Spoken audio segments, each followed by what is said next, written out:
So I think we're going to go ahead and get started. Hi, everyone. My name's John Gershman. I'm one of the co-coordinators for the New York Southeast Asia Network, which is sponsoring today's event, and I teach at New York University. It's our great pleasure to have Martina Nguyen and Kosal here today to discuss Martina's recent book, On Our Own Strength, the Self-Reliant Literary Group and Cosmopolitan Nationalism in Late Colonial Vietnam. I'm going to introduce our two panelists. Martina is going to speak for a bit and then be involved in a dialogue with Kosal, and then we'll throw open questions to the audience. We'd request, as is now customary in Zoom webinars, if you have questions over the course of the time, please throw them into the Q&A box, and we'll keep the chat box for technical issues or other things that people would like to post in terms of events or resources that are going on. And then we'll throw the Q&A to the panelists after they've completed their conversation. So Kosal Pop is an assistant professor of political science at Brooklyn College, previously worked at the Cambodian Genocide Program at Yale University and the Documentation Center of Cambodia. He previously taught international relations at the University of Southern California. And at Brooklyn College, his main teaching interests are on international relations, foreign policy analysis, human rights, and genocide. Currently, he is researching and writing on transitional justice in post-genocide Cambodia and writing a book on Vietnam's relations with China and the Soviet Union during the Cold War. Our lead panelist, Martina Nguyen, is an assistant professor of history at Baruch College and a historian of modern Southeast Asia. Her research focuses on colonialism, intellectual life, and social and political reform in 20th century Vietnam. Excuse me. In the upcoming years, she will be teaching a variety of classes on modern Asia, world history and colonialism, and classes on the Vietnam War, empire and decolonization, women, gender, and fashion. Martina got her PhD from UC Berkeley. Go Bears, and is also a graduate of Northwestern. And the focus of her presentation today is, as I said, on her recent book, the Self-Reliant Literary Group, Cosmopolitan Nationalism in Late Colonial Vietnam. So without further ado, Martina. Thank you so much, John, and thank you so much to the New York Southeast Asia Network for the opportunity to share my work with you today. So I didn't necessarily have some, any kind of prepared, book talk or more formal book talk planned. Kosal and I were planning just to kind of have a conversation about my book, but I guess I want to say just a couple of things about the book itself. It is a long journey of my life that has taken, about a quarter of my life, as one's, first major project does. And, and along the way, I have made a lot of really great friends, got to know a lot of fascinating people. And so this is a sort of product of that process. And actually, in a weird way, I came to the project there was not kind of any kind of moment in which I came to the project. It was a kind of gradual process that actually, for many Vietnamese, they describe as Nguyen.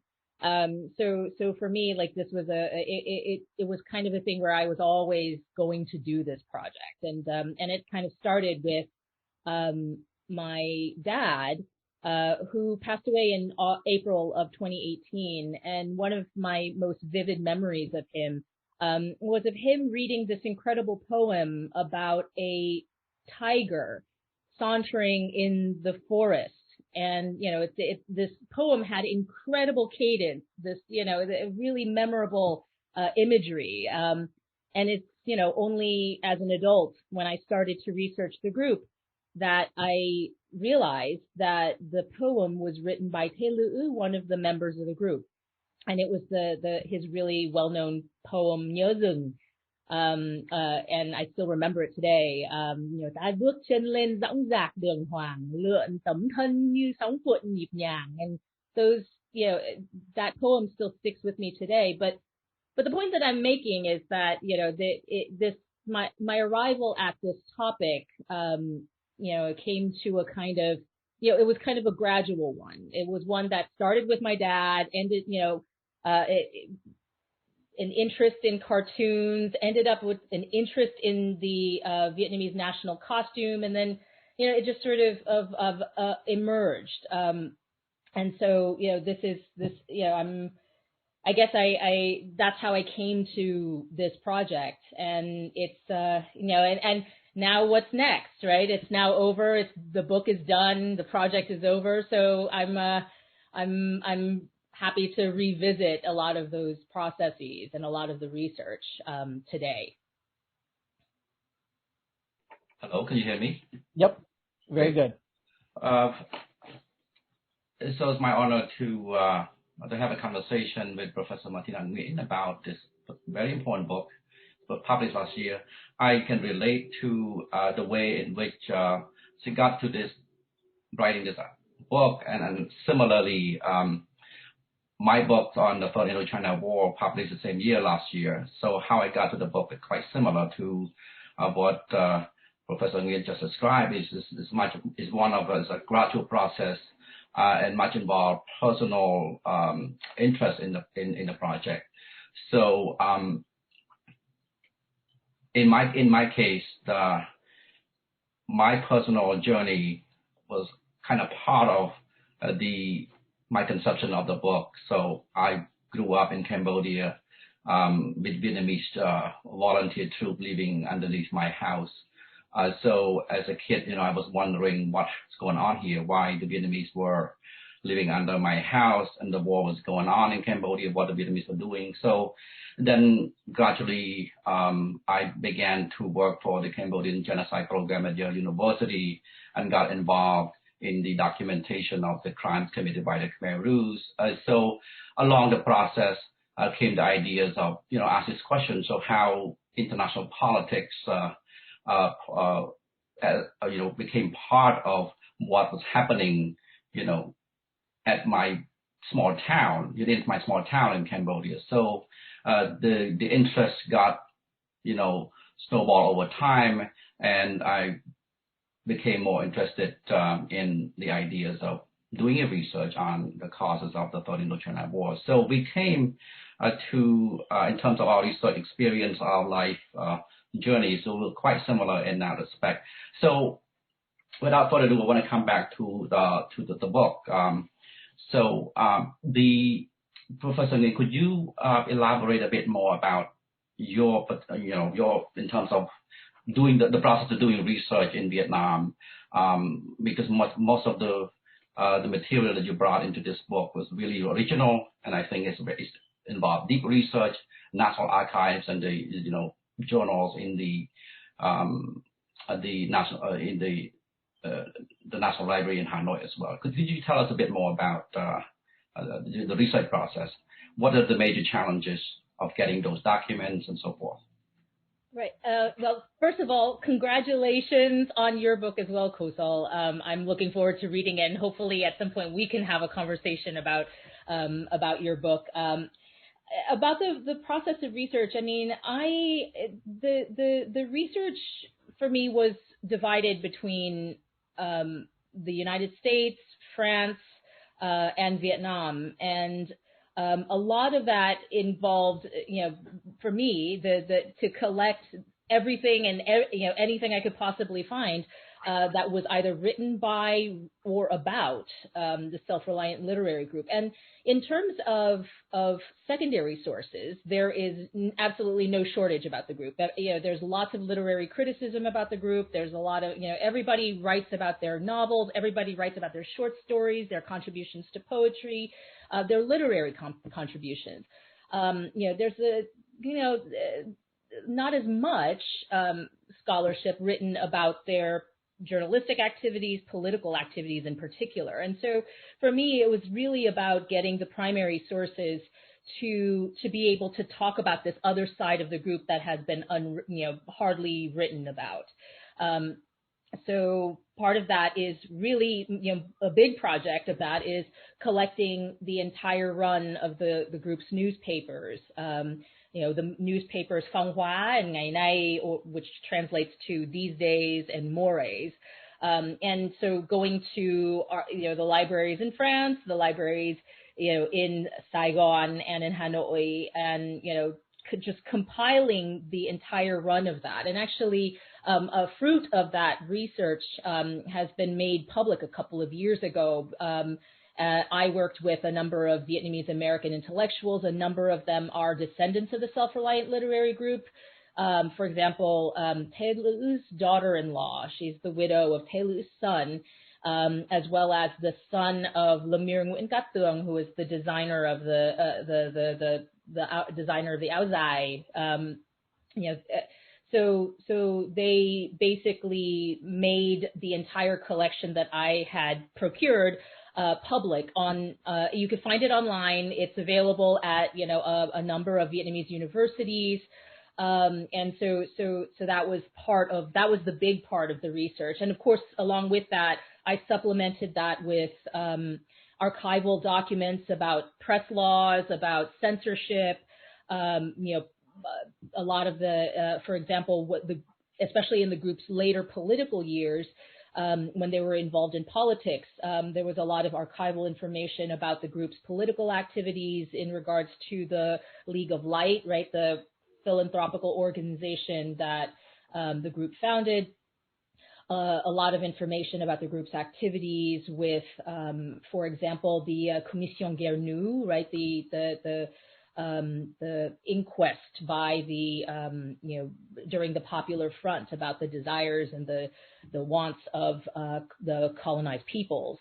So there was a lot of that, and so there's archival, there's an archival element to that as well. And then there's also there's a lot of memoirs that were left behind by people, not necessarily members of the group, but by people who knew them and people who hated them. Actually, that was actually a fun part of the research, is to read all the kind of snarky memoirs left behind by people who were rivals to the group and who were, in my opinion, quite jealous of their success. So there was that element of the research as well, and a lot of that was found in the General Sciences Library in Saigon and the Thư viện Quốc gia, the National Library in Hanoi. And then, of course, there is also a kind of a personal a personal element of research as well. As I started to do more work on the Self-Reliant Literary Group, I came into contact with a number of the group's descendants.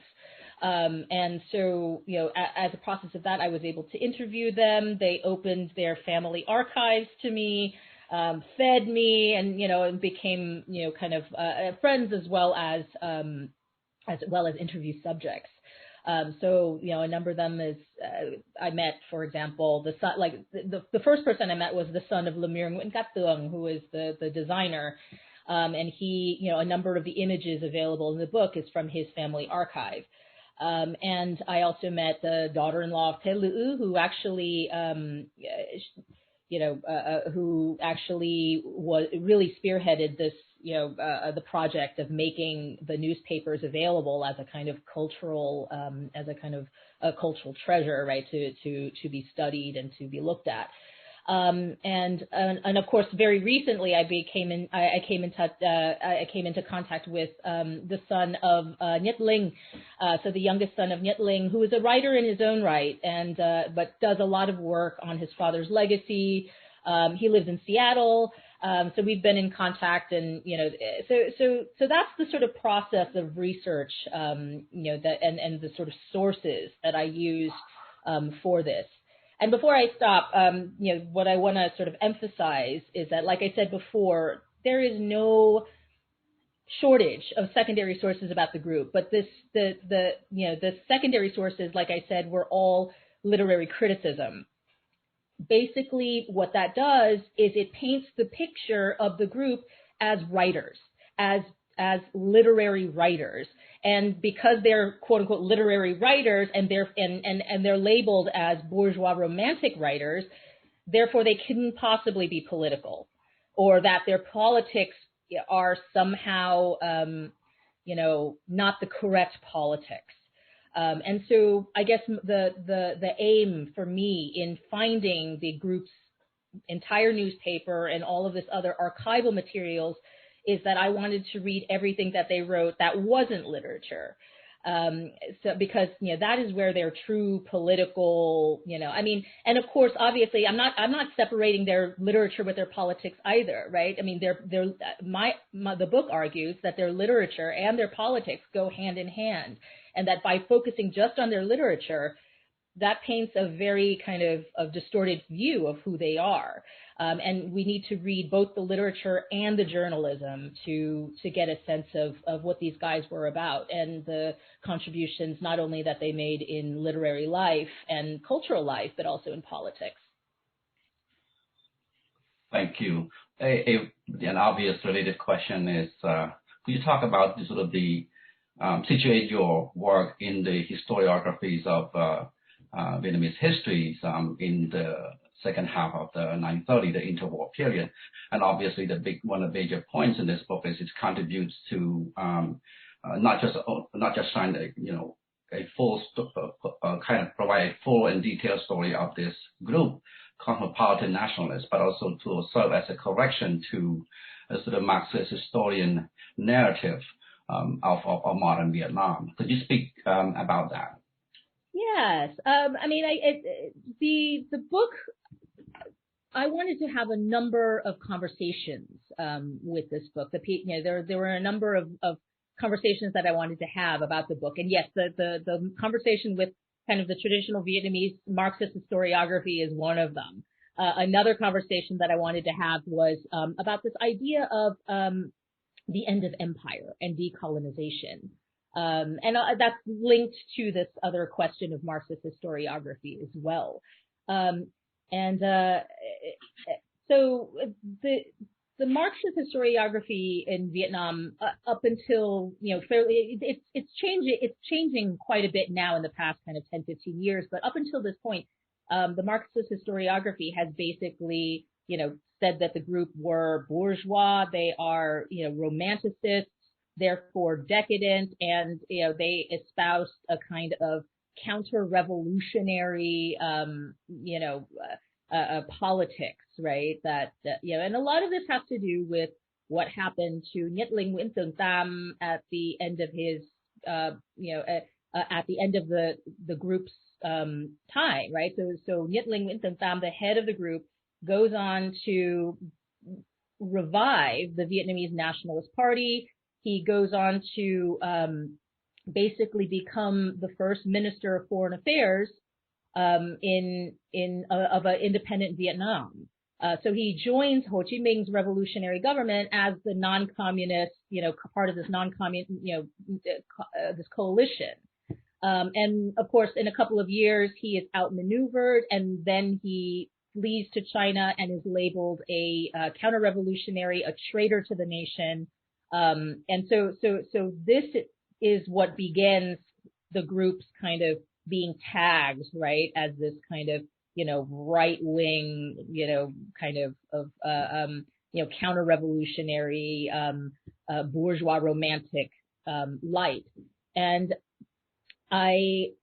when reading the group's actual work, right, and when you read their literature, there's a lot to pick up on that, might dovetail and support this idea that they were bourgeois romantics, right? So this idea that they were against, they were very much for individual love, romantic love, this idea that they were fighting against the strictures of Confucianism, right? And fighting against the family, right, as a sort of way of organizing society. And a lot of that lends to this, Marxist interpretation that they were romantic and they were bourgeois. But actually, if you read their political writings, you find that actually they were much more progressive than they were portrayed. They weren't the kind of radical left like the the Marxists, the sort of Stalinist and the kind of Trotskyists were.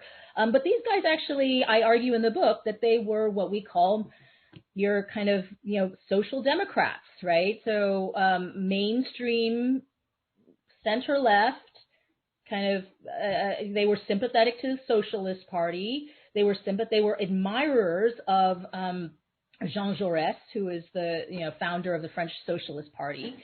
So these guys were much more progressive, much more left than portrayed in the past. Now, so the book really takes this question to task. It takes this Marxist historiography to task, and it also revises. Again, going back to what I was saying before about reading their literature and their politics at the same time, when we start to look at, when we have their social, their sort of center-left views in mind, when you go back and look at their literature and in a different light, right, with this in mind, their literature looks much more, I guess, not. It looks much different than the way that it's been written about in literary criticism.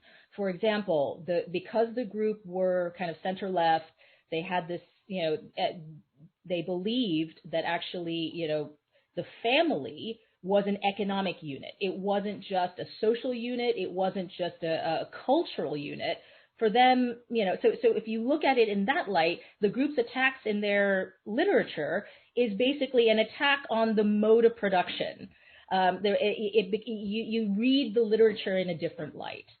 So this is what the kind of the book is trying to do, is to kind of revise the way that we think about the group, both in terms of their politics, but also about recasting their literary and cultural contributions. Definitely. Related to that is the idea of that this group as a cultural entrepreneurs, right? And they're sort of mediators of ideas, the ideas that emerge in Europe, and particularly in France, and how it traveled to Vietnam. So they are processing those ideas, but how to sell that ideas to the majority of the Vietnamese people, which is the peasantry. Right, and so could you talk about that? To me, I think that's very interesting because it really reveals the agency of this group as a very powerful, as the influentials of cultural identities. And of course, they move toward the end of the book, and they become sort of the group that constructed a new Vietnamese identity. Of course, the project came short, but in a very short time, they were very influential and much more than the Indo-Chinese Communist Party, which right now seems to be, is a sort of a done deal. But it was not. Vietnam at the time could move in a different direction, right? Could become a republicans, could become, civil societies and so forth. And so it's just fascinating. So for me, that point is very fascinating, the idea that these group of cultural entrepreneurs, right? And so they don't just simply want to turn Vietnamese into the French identity. It's simply they frame, they shape, they construct a new identity that is, there's some part Vietnamese, some ideas from Enlightenment and the ideas of citizens' right and so forth. So could you please tell us a bit more about that? Yeah, and here I would actually start back at the Marxist historiography again, right? The one that I'm trying to beat up. So the Marxist historiography is it's basically the way that Marxist historiography has talked about the moment of revolution is that sort of everything up until this point leads up to, in a kind of teleological way, up to the revolution, and then the ultimate victory of Marxism, Leninism, and Ho Chi Minh, and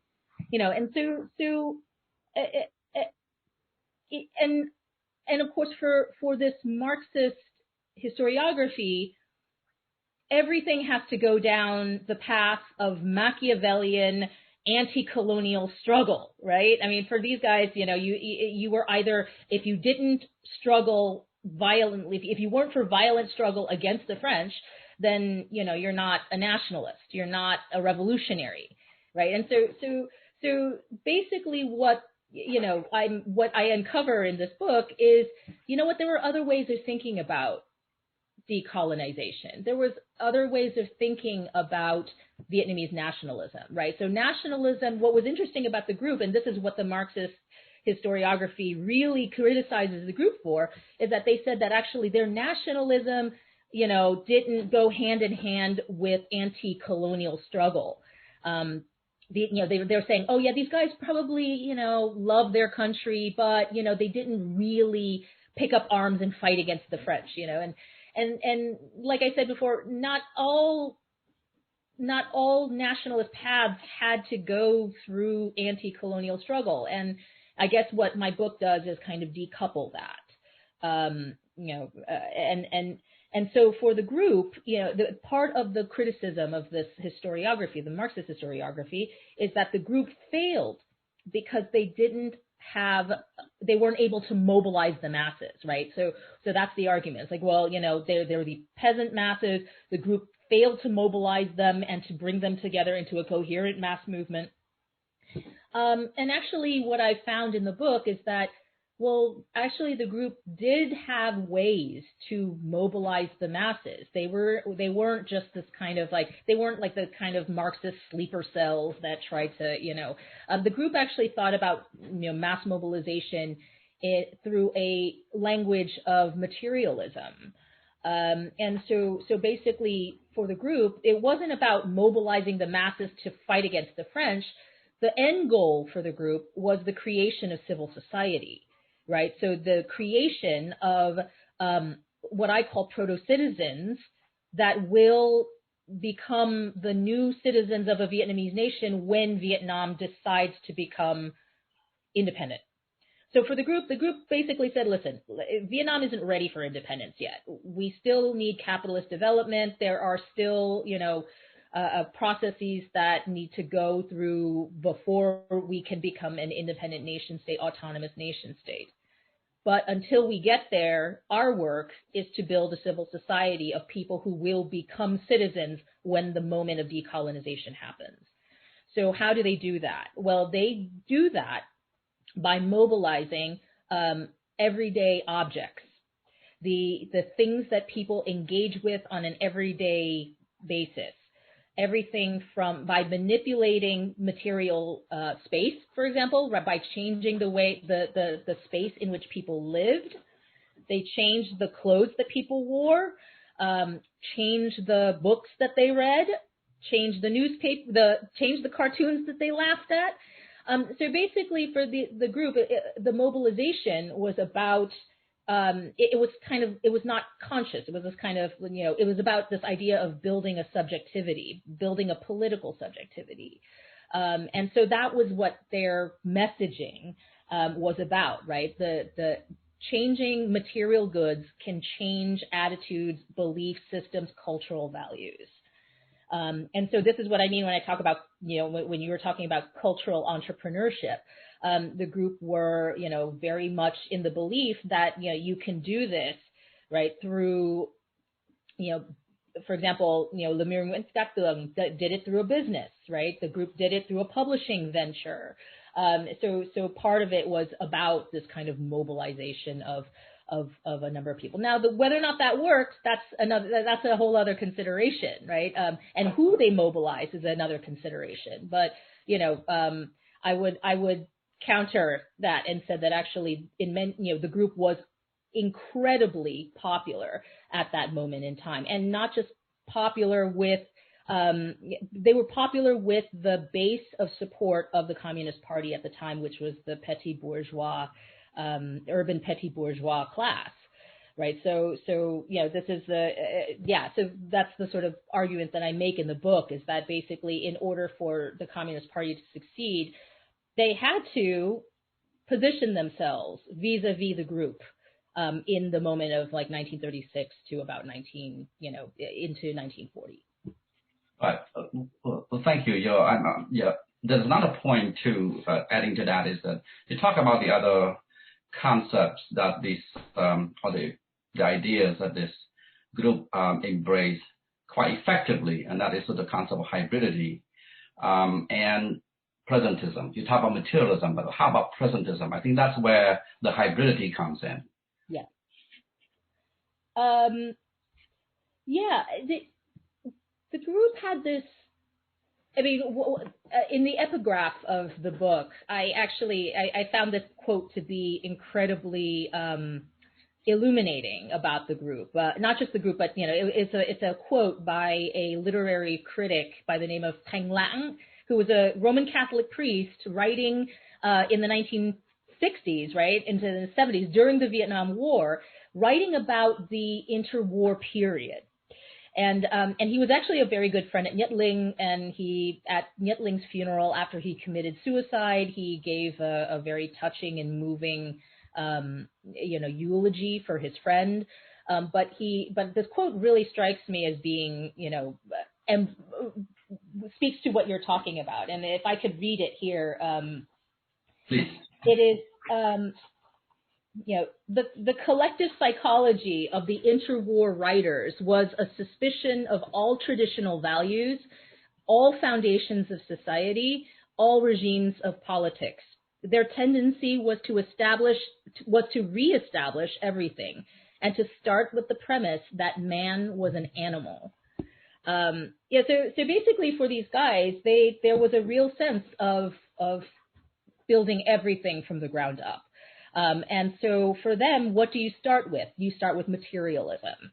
You start with the things that you can work with. You start with what are the sort of the tangible things that you can, and with that idea of working with the material things also came a very presentist point of view, right? Like, this is not about, the group rejected any kind of notion of a primordial Vietnamese identity, right? So these guys are saying no, like they laughed at Phạm Quỳnh, who was arguing that, this idea of, if Gyo survives, the tale of Gyo by Nguyen Du, if that survives, then the Vietnamese language survives. And, and for them, like there really wasn't any kind of sense of a kind of, like I said, like a kind of pastoral Vietnamese past. And you could see this in the group and Lemure's construction of the Vietnamese national costume, right? I mean, the Vietnamese national costume acknowledged the present, right? There's a kind of radically presentist point of view in this.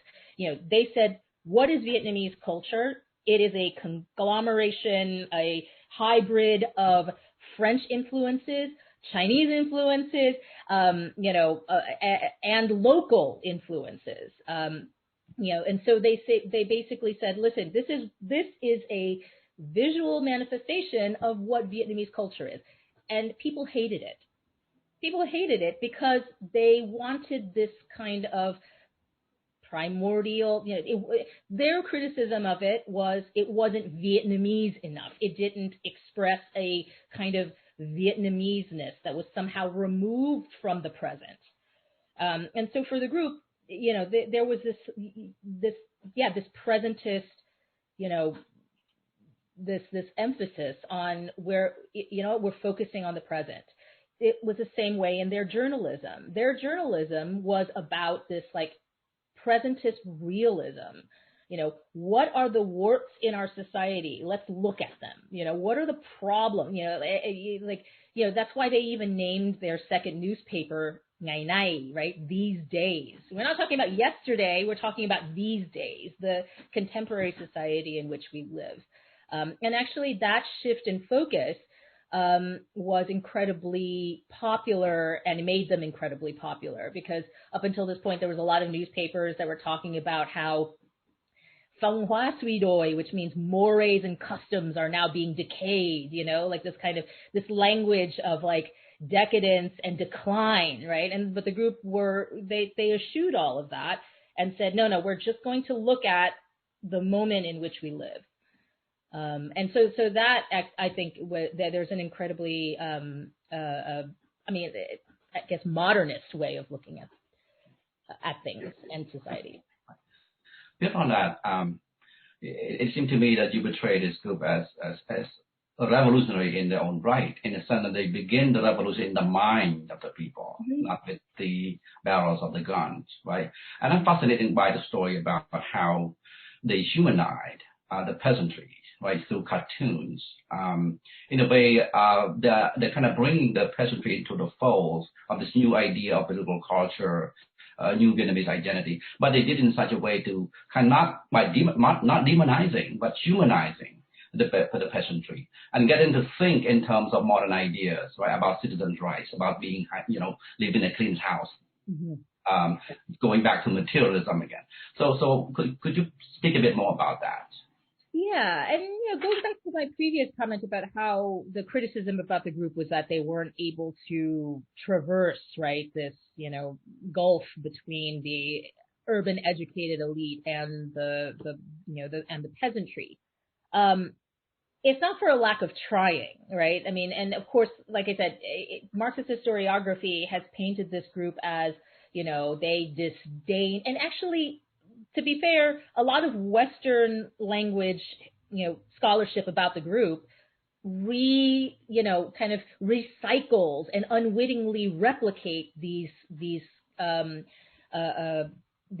characterizations as well. That these guys were, they were paternalistic. They didn't really, they were mean to the peasantry. They disdained the peasantry, and actually, when you read their work, you don't get that sense at all, right? If anything, a case in point, the most famous cartoon in the group in Phong Hoa was this country bumpkin by the name of Li Tuet. And he's a country bumpkin. He goes to the city, encounters all sorts of modern technologies, modern customs, and people kind of laugh at him, and and it's a bit of a shtick. But that said, this cartoon character is the cultural icon of the 1930s, right? There are people in Vietnam who still refer to a Li Tuet. There are, it's basically, if people know anything about the Self-Reliant Literary Group, it's this character, right? He's everywhere. He's in advertisements. He is in cartoons. He's in essays. He's used for many different, he's used as political commentary on, journalism. So he's everywhere, and he's come to be linked to the group and to the newspaper. But when you kind of scratch the surface and dig into this cartoon a little bit more, you find that the cartoons that made fun of the peasantry were mainly drawn by by the readers themselves, right? So the readers themselves were submitting all of these country bumpkin in the city cartoons. And then when you actually look at the cartoons that the group drew, right, or that the group commissioned artists to draw, a different discourse emerges, a different conversation happens. So the conversations that happened with the group's cartoons is that actually, the peasantry and the urban elite are equals. They're mutually sympathetic to one another. And this happens in a kind of, this happens, I call this the battle of the sidekicks, right? So the sidekick that the readers loved, right, that the readership loved was this, it's basically Dumb and Dumber. It's basically, kind of two country bumpkins in, the city, Li Tuet and his sidekick Sasse, who is this like kind of fat, these guys, it's basically Laurel and Hardy. So basically these are two country bumpkins in the city. These guys were meant to be laughed at. It's to make people feel that they are sophisticated. On the other hand, the group, their cartoons about, that they draw is basically a urbane kind of city slicker by the name of Baruch hanging out with this country bumpkin Li Tuet. They talk about things. Right? So they talk about everything from like international politics to, to village superstitions, and, and they're never condescending to one another. They're never, so there's a kind of mutual compassion with one another. And so So there are sort of moments like this where the group was actually quite, they want to reach out. There was but that said, their readership did not, right? So there's this kind of moment of discourse. And then, of course, there were also moments in which for example, the group aimed to eradicate dank, dirty living conditions in the cities, for example. A lot of their work was designed about this question of the peasantry and about, improving the lives of the peasantry. Now, the question is that, a lot that can be read as, paternalistic, kind of urbanites telling rural people what to do, but at the end of the day, I think that for them there was a real desire there to mobilize. The intentions were definitely there. Great. So the interest of time, I have a lot of questions, but I'm just going to make drawing on what Professor Nguyen described. I'm going to move to the next key point that I think very important in this book is, I think, going back to the contributions of this book, is the idea that social reality can be shaped and framed by all kinds of actors, right, including intellectuals, civil society, social movement, epistemic community, in this case, cartoonists and journalists, and so I think that's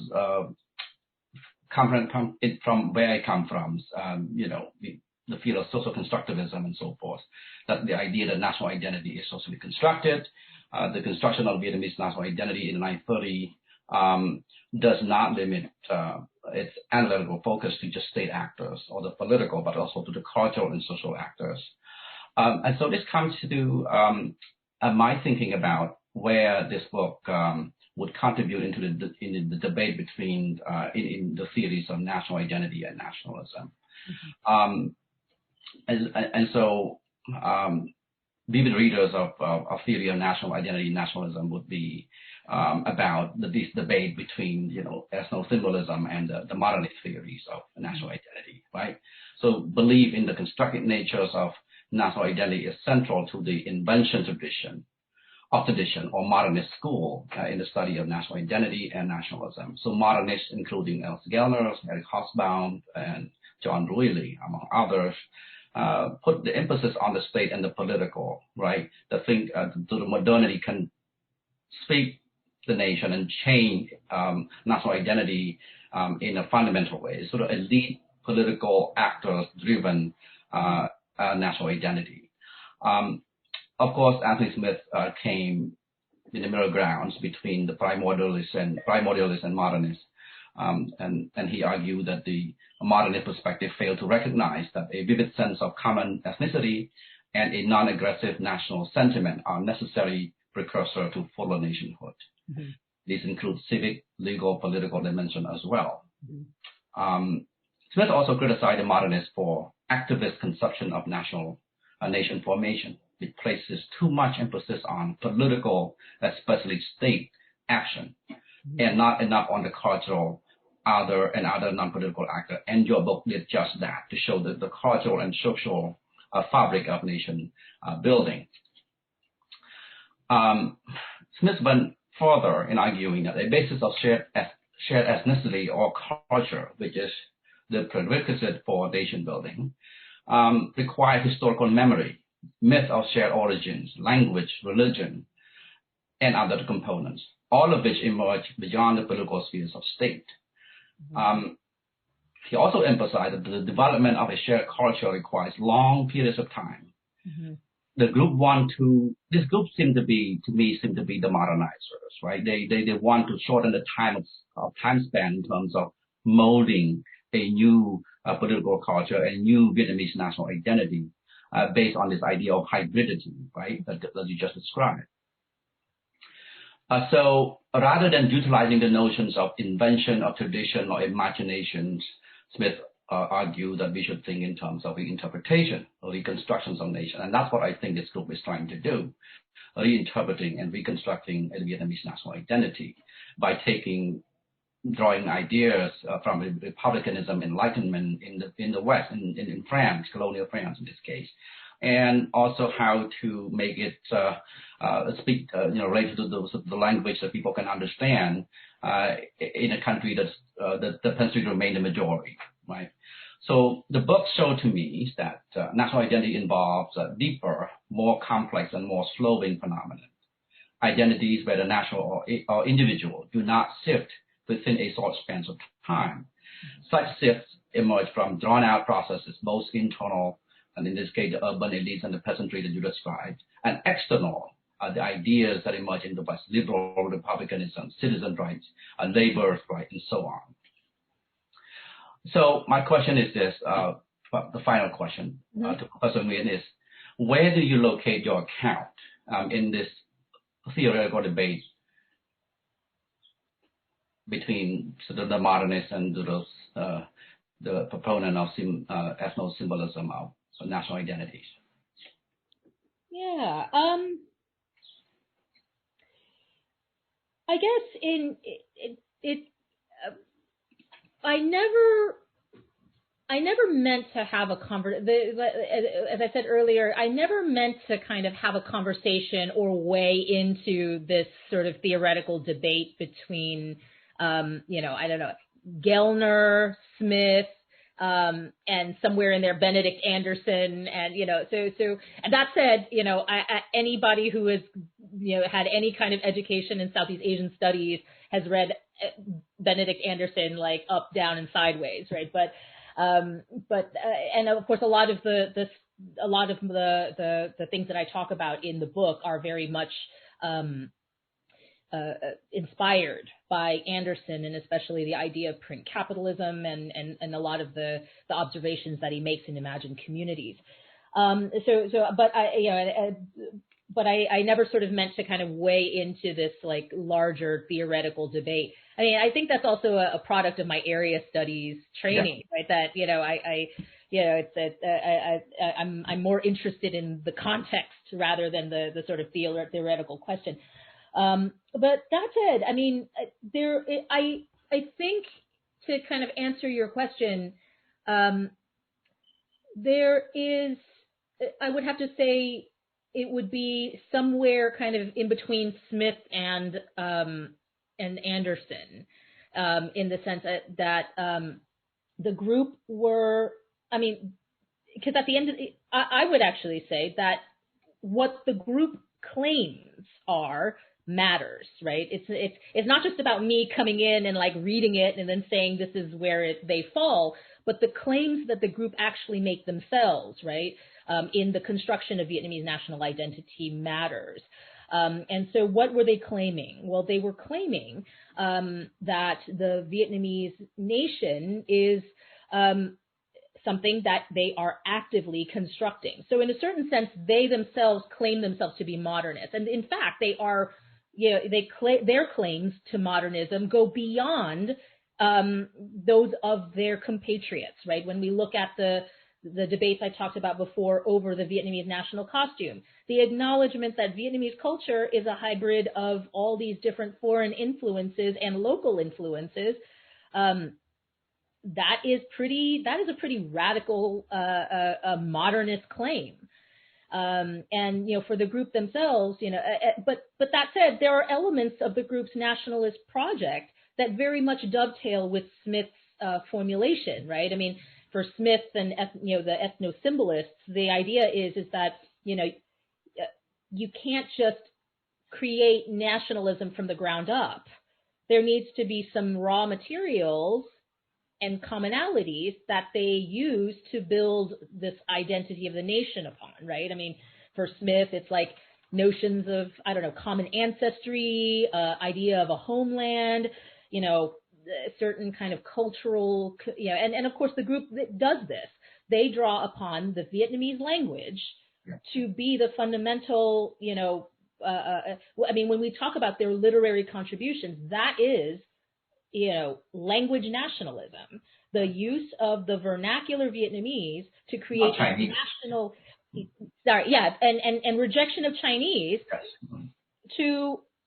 to create a national canon of literature in the vernacular, right? So there are elements of it that are also very much kind of tied to Anthony Smith, and of course, more specifically, that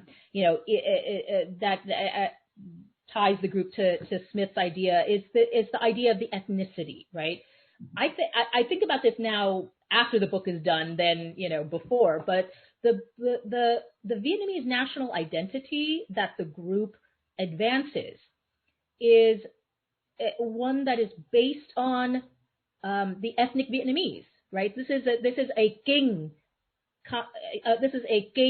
national identity, right? I mean, if you read Chris Gosha's work, if you read any of the other, at this moment in time in the 1930s, there's all sorts of debate about what this new emergent national space is going to be. Is it Indochina, right? Is it Annam? Is it, what do we call this thing, right? Because if we call it Indochina, then we have to include Cambodia and Laos in there, right? I mean, and even Ho Chi Minh himself is having this question, right? He's like struggling with this question. What is this new emergent national space? And of course, when we call it what about white Frenchmen who have lived so long in the colonies that they no longer have ties to the metropole? Do we consider them Vietnamese too?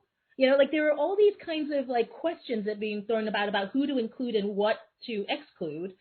And looking at the group's culture with its foundation of language, it is a Kinh ethnic, identity.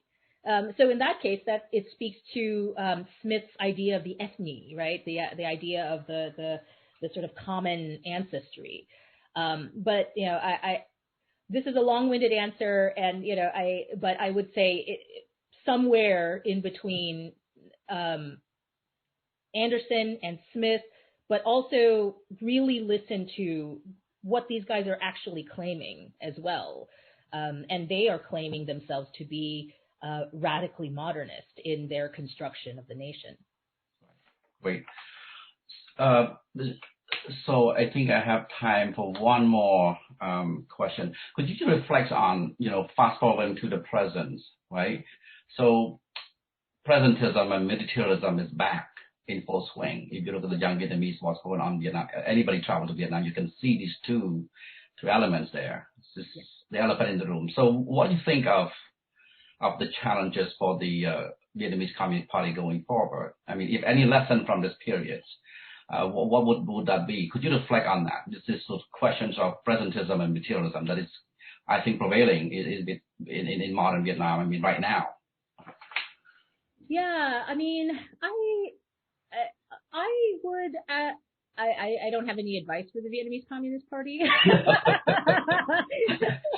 but basically what I uncover in my book, and actually there's going to be a number. There's been a number of I guess intellectual engagements over this topic. But what me and a number of other for example Peter Zinnemann at Berkeley, Chris Gosha. We've written about a phenomenon that we call colonial republicanism, right? So the ideas of this kind of political, basically reanimating a kind of political tradition that has been lost, right, in the cacophony of Marxist, Leninist, historiography. But basically a kind of tradition of classical liberal values, right? Representative democracy, ideas of civil society, the free and fair elections, the rule of law, and I don't think these values ever really go away, right? I mean, and here's the thing: is that and of course, communism is not antithetical to these ideas, right? I mean, this is the kind of beauty as well as the frustrating part about these liberal values is that people from all ends of the political spectrum claim to be the upholders of this very tradition. And so yeah, I don't think these kind of questions really kind of went away with the wars and the, and you can kind of see this mirrored in the popularity of the Self-Reliant literary group, right? For a long time, their works were banned, their newspapers. I rescued their newspapers from like the restricted access section of the National Library, for example. A lot of it.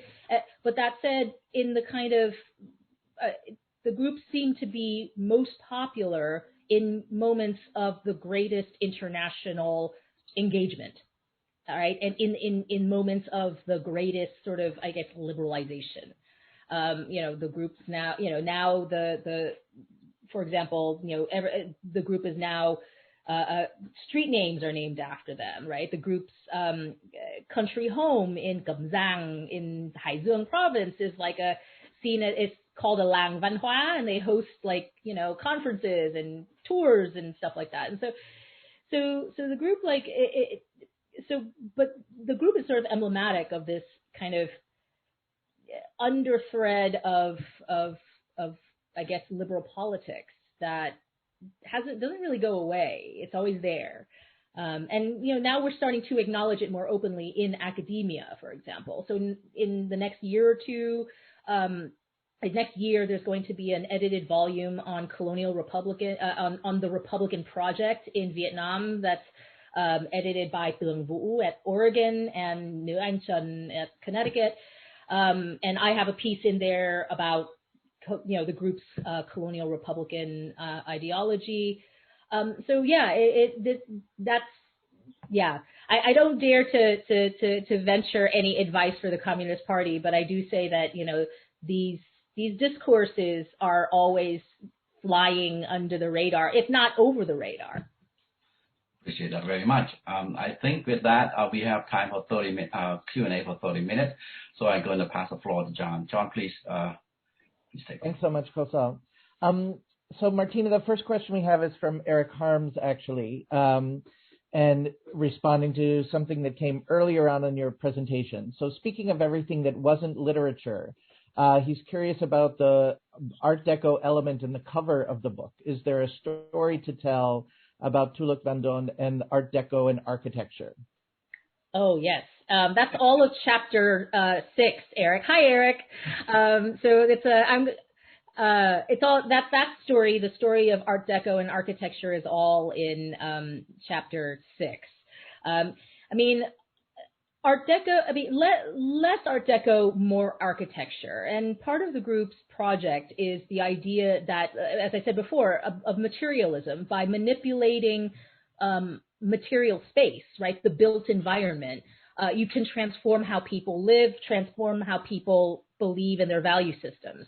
And so for the group, they said that the easiest way to reach, right, the peasantry is to basically provide for clean housing, right? And but clean housing is not just build everyone a brick house with flushing toilets and but for them it's about just the rationalization of the built environment.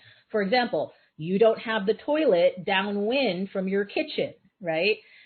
You don't have your kitchen should be separate from your house, so that, if there's a fire, your entire house doesn't burn down. It's these kinds of architectural principles and, rationally placing of space that will kind of inculcate these values of, hygiene and clean living and ultimately will lead to these larger, proto-citizen values being inculcated. And so for the group, architecture is incredibly important. And part of the group's work with architecture is, and the group did this with, not just with architecture, but with fashion as well. They were really very much, they believed in science and they believed in the idea of expertise, right? And so they brought in experts. For example, they brought in Nguyen and Kosal for fashion. They brought in, for architecture, they brought in 2 École des Beaux-Arts d'Indochine graduates, Hoàng Nhi Tiếp and Nguyen and Kosal, which were they were like the premier architects at the time to design this house, right? To design the housing for the peasantry. And so for them, there was a real trust in science, real trust in expertise, and the ability to, it's very much an Enlightenment project, right? The idea that we can, improve ourselves through kind of rationality and science. And so that's the story of architecture. Now, Art Deco, the Art Deco part is less, it's there, but it's less kind of emphasized. If you look at some of the designs of these architects, right, Nguyen and Kosal and Hoàng Nhi Tiếp, they were trained in the modernist tradition. So these guys studied Le Corbusier. They studied, the architecture. They studied the Mies van der Rohe in the architecture school. And so for them, their architecture reflects the modernist sensibilities at the time. And in that moment, it was Art Deco. So if you look at the old buildings that were designed by these architects, they were very much kind of Art Deco, modernist, clean lines. It's about this kind of rational marriage of form and function. So that story is part of that story is part of chapter 6 as well. Great. So Eric has a couple of other questions. We'll come back to him because we have some other folks also. So this is from John Seidel. And he's curious about, there seemed to be a shift in your PhD dissertation.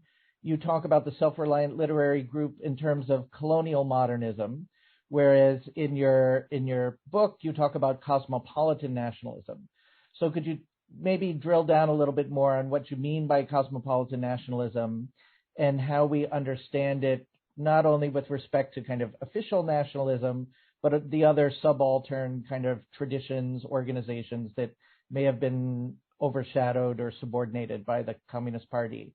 And I think as a friendly amendment to this is one of Eric's additional questions was, how did your discussion of cosmopolitan nationalism build on your League of Light work? Okay.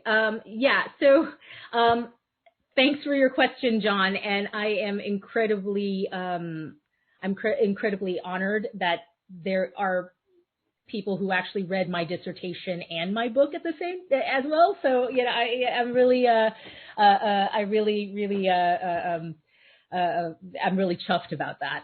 And yes, there is a very much a price discrepancy between my very, very free, widely available on ProQuest dissertation and my published book. But there are fundamental differences between them. Cosmopolitan nationalism is because I guess to keep this short, I came to this project desperately wanting to avoid nationalism. I came to this project wanting to write about Vietnamese culture, but the political side of the culture, I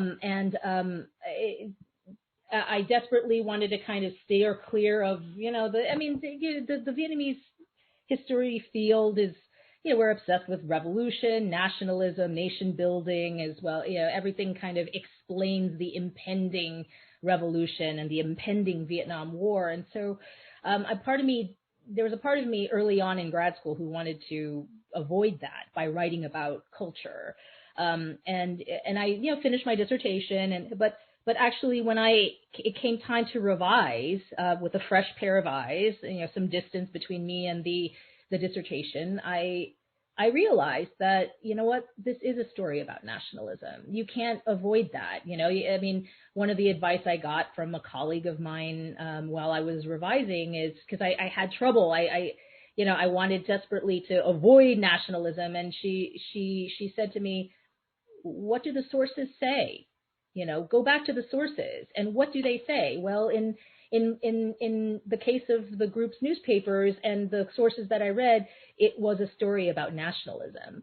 And so, I reluctantly, jumped into that fray. And actually what then it became the question of what kind of nationalism is it? How do you describe this this system? Because if you actually look at the Self-Reliant Literary Group, I mean, the group gets a lot of criticism for their quote unquote, nationalism, because it, number one, doesn't deal with anti-colonial struggle, and number two, it also just seems like this kind of really, mishmash of cultural borrowings, and it seems paradoxical and contradictory in places. For example, the group was very much for capitalist development, but at the same time, like, desperately wanting to kind of preserve the protect workers, and there were these like conflicting conflicts of interest, and for many critics of the group, this was pastiche, this was amateurish, it was there is no but actually when you put this very strange belief system in its context, it has a kind of internal logic to it. It was based upon a very serious and very in-depth understanding of Vietnam's place in the global world, as well as in the colonial world, and in its relationship with France, and of course the relationship amongst other Vietnamese. And so in that kind of multi-level context, the group, their belief system kind of navigates these various matrices and imbalances of power. And so cosmopolitanism for the group, cosmopolitan nationalism in the group is, in its name, is paradoxical. How can you be cosmopolitan and nationalist at the same time? But the group managed to be it, right? So for the group, it's their cosmopolitanism came from borrowing selectively, right? This is, one of the criticisms of the group is that these guys were just full-on Europeanizers, and they just, ate everything up with no question whatsoever. They were kind of Europhiles, and, Wu Chang-Fung in his Dumb Luck novel really makes fun of the group about this. But actually the group was much more selective than that, right? They didn't think that, there should be a barrage of like, European culture coming in, and they said, no, they had a very instrumental way of looking at it. We're going to borrow the things that we see are as very, very useful, and use those to construct a modern Vietnamese identity that will allow us to join the community of autonomous nations. So when I talk about cosmopolitan nationalism, this is what I mean. It's not wholesale adaptation of Western, borrowing, but it's this very kind of carefully selected, and very instrumental way of looking at. So I guess, to borrow a metaphor, right? To use the master's tools to construct your own house, right? So not, borrowing the master's tools to build your own house, as opposed to building the master's house. So that's where, what I mean by, cosmopolitan nationalism, and how does this dovetail with, kind of Vietnamese official nationalism, other accounts of, basically what I would say is that, there, I guess in your sort of second question, about the sort of Berkeley school of woulda, shoulda, coulda, this kind of emphasis on the paths not taken, that just to kind of borrow an example of another path not taken, right? For example, Peter Zinnemann writes about Wu Chang-Fung, and his version of a cultural republicanism, and the kind of big difference between, I think, the group and Wu Chang-Fung. There's a lot of dovetailing. There's a lot of things that they have in common, but they also had a lot of things different. And the big differences for me is that the group actually is much more amenable to leftist politics, right? So there wasn't the same kind of anti-communism as as Wu Changfeng did. I mean, these guys were socialists. These guys were very much amenable to, and in fact, there were occasions where the group would collaborate with, the writers of Le Travail, and actually Khai Hung, one of the group's writers, was really good friends with Chen Huiliu. So there's not that same kind of anti-communism. Second of all, but the most important difference, I think, between this group and some of the other groups that were kind of shunted, ignored, defeated by the Communist Party, is the fact that the group actually had a political platform and enacted that platform in formal politics. A lot of, for example, Wu Changfeng, his politics remained on the pages of his writing. The group actually took the politics honed on their writing and went out into the public with this program. So that's my kind of long-winded answer. I hope I was not too long-winded and I did answer your question. Great. I'm wondering, so Eric had an earlier question, which is how we might think about comparing the Tulloch Van Doon vision with Lee Kuan Yew. So despite being an anti-communist, Lee Kuan Yew also kind of viewed himself as a social democratic modernizer, focused on many of the things you talked about, enhancing people's well-being through, meeting basic material needs and so forth, building subjectivity. So how might you compare and contrast those visions? Yeah. What surprises me actually about the group, in looking at the group's ideology, their political ideology, is that actually these ideas are not all that new. They're not that new amongst other especially amongst colonial societies, right? So, the idea of building nationalism through the vernacular, these ideas of this kind of open-ended nationalism that aren't related to anti-colonial struggle. These ideas were pretty prolific across the colonial world. I'm thinking of there's a number of corollaries, between the group and, for example, Rabindranath Tagore, right? Or, there's a group in Indonesia called the Pujangga Baru who very much picked up on this idea of vernacular literature to build a national canon. So these ideas are not unique to Vietnam at all, I don't think. And I think, Lee Kuan Yew, very much as a product of colonialism, would probably have inherited a lot of these, ideas as well, right? I mean, this kind of social democracy, center kind of left and, development based, and, all of these ideas aren't, it was part of the political and cultural ethos at the time. And so I'm not surprised that Lee Kuan Yew would be, would dovetail with a lot of those ideas. But that said, I think they had very different ends and, very different methods of how to go about that, right?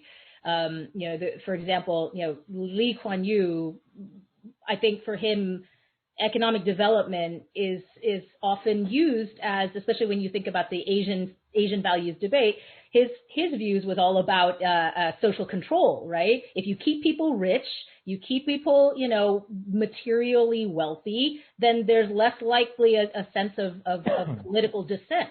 And of course, all of this is overlaid with the justification that, in Asia, we have no tradition of Western notions of human rights.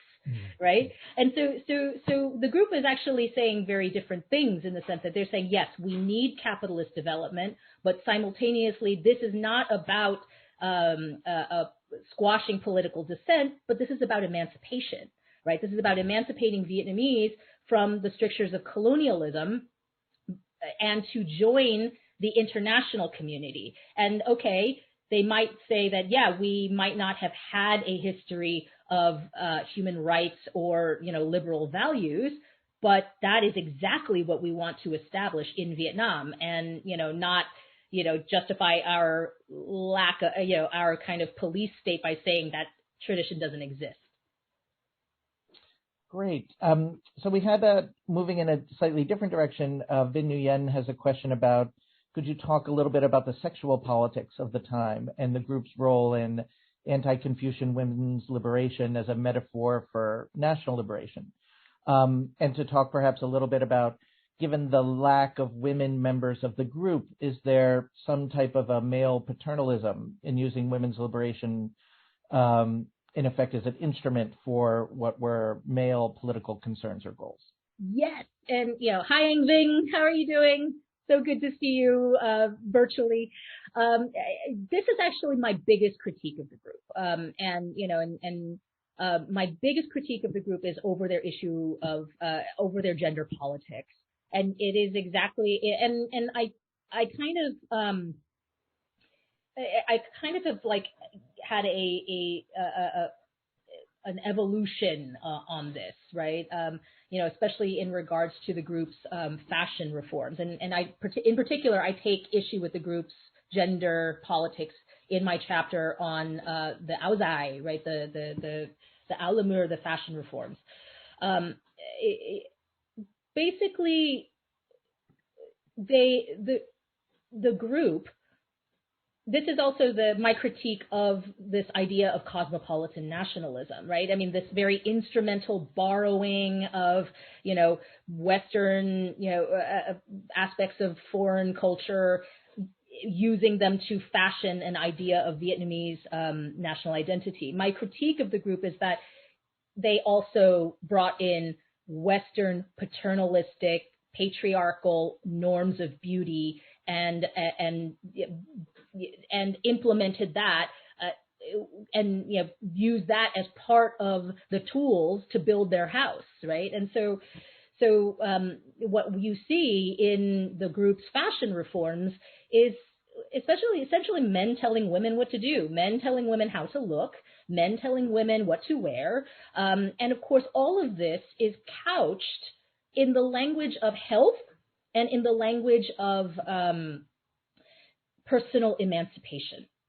So yes, I mean the fact that there weren't any women members mattered, right?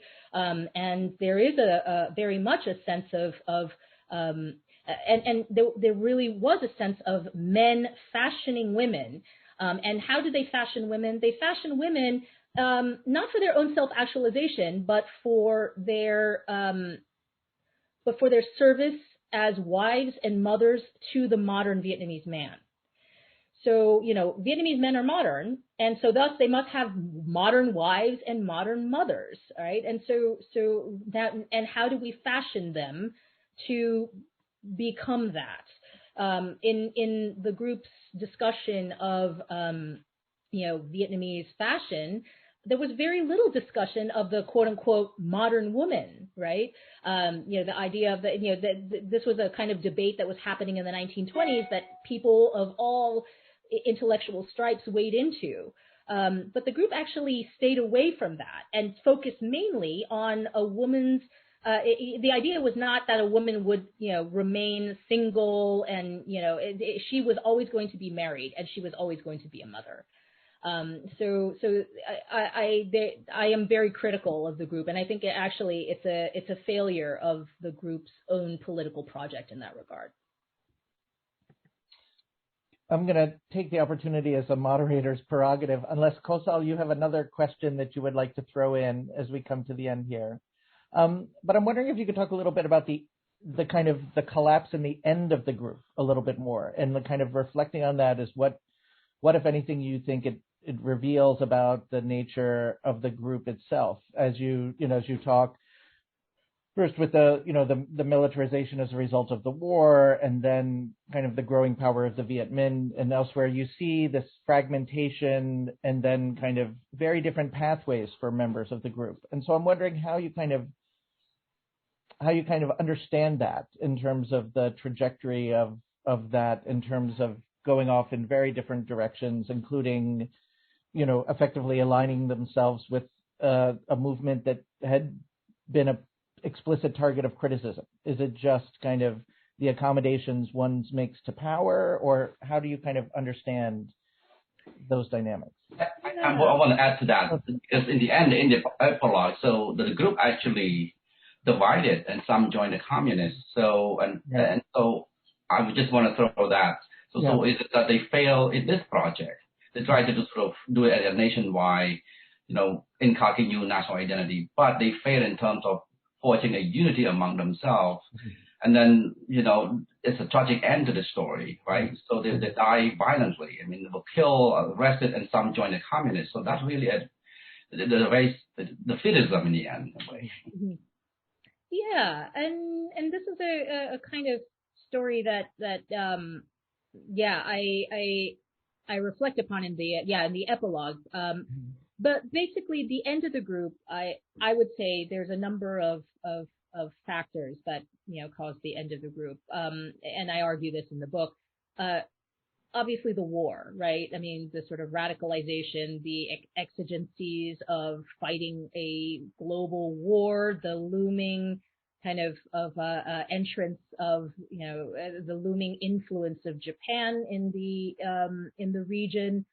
All of that kind of forces what were kind of natural kind of political fissures in Vietnamese amongst the Vietnamese elite that kind of hardens and solidifies it, in a way and it makes people make a choice, right? And so that is definitely one part of that story. But actually, another part of the story is the fact that because the group's project is so diffuse and it is so, and it's based on these kind of universal, claiming universal values, right? Like liberal values of freedom, democracy, basically the things that the group were arguing for were easily co-opted and by the Communist Party, right? So the messaging that the group, had been laying out over the course of their years was suddenly becoming kind of co-opted and taken over, right, by the Communist Party when they repositioned themselves in the late 1930s. And you see that actually even later. So and like I said, the group's project is not amongst the kind of colonial world. It's not particularly new, and in fact that's why it's so interesting, right? But their kind of maneuverings of between these various kind of matrices of colonial power, global power, in the end kind of falls apart because of upheaval as well as their platform being considered not viable because other people have taken the messaging. But I would also say is that in the end, the group split, right? The group had, the members of the group, Nhật Linh, the leader, and his two brothers, and his friend Khai Hung, those guys suffer tragic ends. Nhật Linh becomes the first Minister of Foreign Affairs. He's outmaneuvered. He's branded as a traitor. At some point in the 1960s, he goes and lives in the Republic of Vietnam. So he goes to the south. And, because he worked with Ho Chi Minh, the Nguyen Diem government was looking at him in suspicion as well. And so in the end, he was accused of being part of a coup. He commits suicide the night before his trial. His funeral was like a really big kind of mass event in 1963, and just a few weeks later after that, Nguyen Diem and his brother Nhu were assassinated in a coup by the generals. So this is a tragic story, and his brother, one dies of tuberculosis at 27. The other brother, another brother dies of a heart attack on a train in China in his early 30s. His friend Khai Hung was taken to the Viet Bắc labor camps because he had written he ran a journal that was critical of the Communist Party. he was never seen alive again. He was considered executed in the Viet Bắc interzone labor camps. So this is a sort of sad story of, like, you know, comrades in art and culture and literature and reform now kind of going separate ways. All of the poets joined the Communist Party. All of those guys end up joining the Communist Party, becoming, they're seen as like they're called artists of the nation, right? Venerated, and they all live till old age. And so this is a kind of really kind of tragic family split, and a story that I think speaks to the fact that at some point in World War II, the groups like Open-Ended Project, people didn't want that, right? They didn't want the skepticism. They didn't want the open-endedness. People wanted a concrete path to liberation. So it's not just about this like nebulous idea of cultural borrowing, creation of civil society. No. It became much more about this question of anti-colonial struggle and a single path of what it means to be Vietnamese. Well, on that note, I'd like to thank both Kosal and Martina for an absolutely thrilling conversation. For those of you that know people that wish to make it but couldn't, we were recording the session, and it'll be posted and up on the New York Southeast Asia Network website for those of you who know folks, or for you who would like to revisit any part of this. So I just want to thank both Martina and Kosal very much for a great conversation. The book's available, University of Hawaii Press, great Art Deco cover. And really thanks everyone for taking the time out today for attending. And be sure to check out, for those of you in the, where we're giving a preemptive announcement of the formation of a new public university consortium of the CUNY and SUNY system that'll be having some events open to everyone at the end of April. So please be sure to check out the NYSEAN website for announcements about that.